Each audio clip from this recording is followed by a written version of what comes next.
Kushner and Kelly walk along the South Lawn on August 3, 2017, by Brendan SmialowskiAFPGetty Images. When Donald Trump appointed John Kelly as Chief of Staff in July, the four-star Marine general arrived with a mandate to bring order to a freewheeling West Wing. Gone are the days of staffers waltzing into the Oval Office to lobby the president on policy or supply him with gossip. Trump still tweets, of course, but for the most part Kelly's cleanup has been successful, according to interviews with a half-dozen Trump advisors, current and former West Wing officials, and Republicans close to the administration. The aide who has ceded the most influence in the Kelly era, these people said, is Trump's son-in-law, Jared Kushner. Kelly has clipped his wings, one high-level Republican in frequent contact with the White House told me. It's perhaps hard to remember now, but it wasn't long ago when Trump handed Kushner a comically broad portfolio that include plans to reinvent government, reform the VA, end the opioid epidemic, run point on China, and solve Middle East peace. But since his appointment, according to sources, Kelly has tried to shrink Kushner's responsibilities to focus primarily on the Israeli-Palestinian conflict. And even that brief appears to be creating tensions between Kushner and Kelly.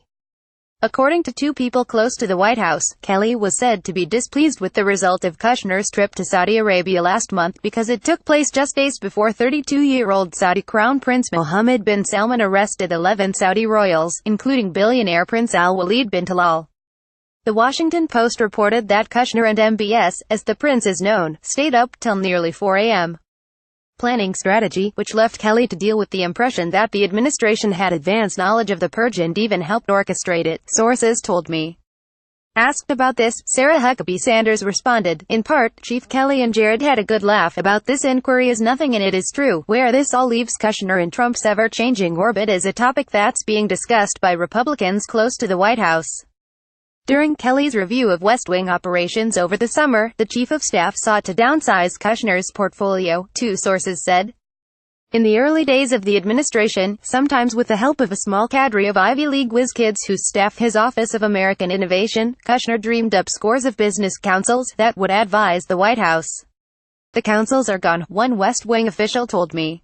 With some of their purview being whittled away, they seem lost, the official added. Kushner and Kelly attend a meeting with Trump on cybersecurity on January 31, 2017.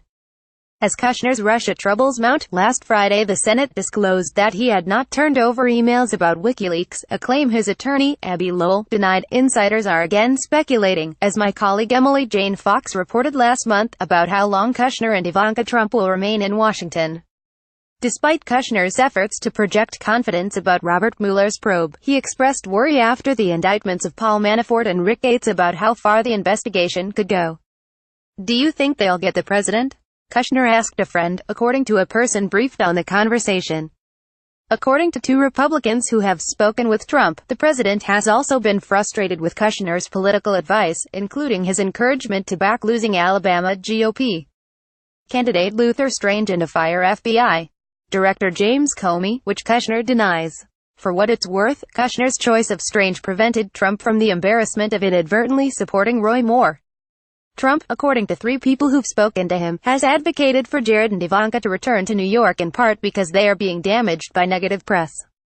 He keeps pressuring them to go, one source close to Kushner told me.